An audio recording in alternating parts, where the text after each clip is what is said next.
Hi ಎಲ್ಲರಿಗೂ ನಮಸ್ಕಾರ. ನಾವು ನಮ್ಮ ಕನಸು ಎಪಿಸೋಡ್ 11 ಆಗಿರುತ್ತೆ. ಇದು 10 ಎಲ್ಲ ಕಂಪ್ಲೀಟ್ ಆಗಿಬಿಡುತ್ತೆ ಆಲ್ರೆಡಿ. ನಾನು ವೀಡಿಯೋಸ್ ಕೂಡ ಅಪ್ಲೋಡ್ ಮಾಡಿರಲಿಲ್ಲ ಮಿಡಲಲ್ಲಿ. ಸ್ವಲ್ಪ ಕೆಲಸ ಎಲ್ಲ ತುಂಬ ಇದ್ದಾವೆ. ಈ ಮಂತ್ ಫುಲ್ ಬ್ಯುಸಿ ಆಗಿಬಿಟ್ಟಿದ್ದೀನಿ. ಜವಳ ಎಲ್ಲ ತೆಗ್ಸೋದಿತ್ತಲ್ವ, ಸೊ ಅದಕ್ಕೆ ಅಲ್ಲಿ ಕೂಡ ಹೋಗಿದ್ವಿ. ಮತ್ತು ಲಾಂಗ್ ಫಾರ್ಮ್ ವೀಡಿಯೋ ಅಪ್ಲೋಡ್ ಮಾಡೋದು ಆಗಿತ್ತು. ಅದಕ್ಕೆ ಶಾರ್ಟ್ ಫಾರ್ಮ್ ವೀಡಿಯೋನ ಅಪ್ಲೋಡ್ ಮಾಡೋಕ್ಕಾಗಿಲ್ಲ. ಎಪಿಸೋಡ್ಸ್ ಕೂಡ ಅಲ್ಲಿಗೆ ಸ್ಟಾಪ್ ಆಗಿಬಿಟ್ಟಿದ್ವು. Sorry for that. ನಾನು ಲಾಸ್ಟ್ ಎಪಿಸೋಡ್ನಲ್ಲೇ ಹೇಳಿದ್ದೆ ನಿಮಗೆ ನನ್ನ ಡೆಲಿವರಿ ಯಾವುದಾಯಿತು ಅಂತ ಹೇಳ್ತೀನಿ ಅಂತ. ನನ್ನ ಡೆಲಿವರಿ ನಾರ್ಮಲ್ ಡೆಲಿವರಿ ಆಗಿತ್ತು. ನನಗೆ ಹಿಂದಿನ ದಿನವೇ ಟ್ಯಾಬ್ಲೆಟ್ ಕೊಟ್ಟಿದ್ದರು ಪೇನ್ ಬರಲಿ ಅಂತ. ಮಂಗಳವಾರ 27th ಮಂಗಳವಾರ ಮಧ್ಯಾಹ್ನ 1 ಗಂಟೆ 2 ಗಂಟೆ ಅಷ್ಟರಗೆಲ್ಲ ಟ್ಯಾಬ್ಲೆಟ್ ತೊಗೊಳ್ಳಿ ಅಂತ ಹೇಳಿದರು. ಟ್ಯಾಬ್ಲೆಟ್ ತೊಗೊಂಡು ವಾಕ್ ಮಾಡ್ತೀರಿ ಅಂತ ಹೇಳಿದರು. ಅದಕ್ಕೆ ಹಾಗೆ ನಾನು ಮಾಡಿದ್ದೆ ಕೂಡ. ಬಟ್ ನನಗೆ ಮಾರನೇ ದಿನ ಅಂದರೆ 28th ಮಾರ್ನಿಂಗ್ವರೆಗೂ ನಂಗೆ ಪೇನ್ ಬರಲಿಲ್ಲ.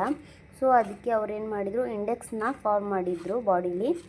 ಅದಾದಮೇಲೆ ಪೇನ್ ಸ್ಟಾರ್ಟ್ ಆಗುತ್ತೆ, ಅಂದರೆ ಮಗು ಬರೋಕ್ಕೆ ಸ್ವಲ್ಪ ಜಾಗ ಕೂಡ ಆಗುತ್ತೆ.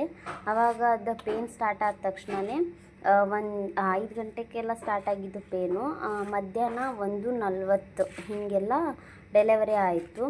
ಸ್ವಲ್ಪ ನಾರ್ಮಲ್ ಡೆಲಿವರಿ ಅಂದರೆ ನಾರ್ಮಲ್ ಹೆಸರಿಗೆ ಮಾತ್ರ ಇರುತ್ತೆ, ಬಟ್ ಪೇನ್ ತಿಂದವ್ರಿಗೆ ಗೊತ್ತಿರುತ್ತೆ ನಾರ್ಮಲ್ ಡೆಲಿವರಿ ಹೇಗಿರುತ್ತೆ ಏನು ಅನ್ನೋದನ್ನು. ನಾರ್ಮಲ್ ಡೆಲಿವರಿ ಆಗಬೇಕಂದ್ರೆ ಎಕ್ಸಸೈಸ್ ಅದು ಇದು ಎಲ್ಲದಕ್ಕಿಂತ ಇಂಪಾರ್ಟೆಂಟ್ ಏನಂದರೆ ಮಗು ತಲೆ ಕೆಳಗಾಗಿರಬೇಕು. ಮತ್ತು ಎಷ್ಟೊಂದು ಜನನ ಅಲ್ಲಿ ಕೇಳಿದ್ದೆ ಕೂಡ, ಸಿಸರೇನ್ ಆದವ್ರು ಕೂಡ ಫಸ್ಟ್ ಸಿಸರೇನ್ ಆದವರು ಸೆಕೆಂಡ್ ನಾರ್ಮಲ್ ಆಗುತ್ತಾ ಅಂತ ಕೇಳೋರು ತುಂಬ ಜನ.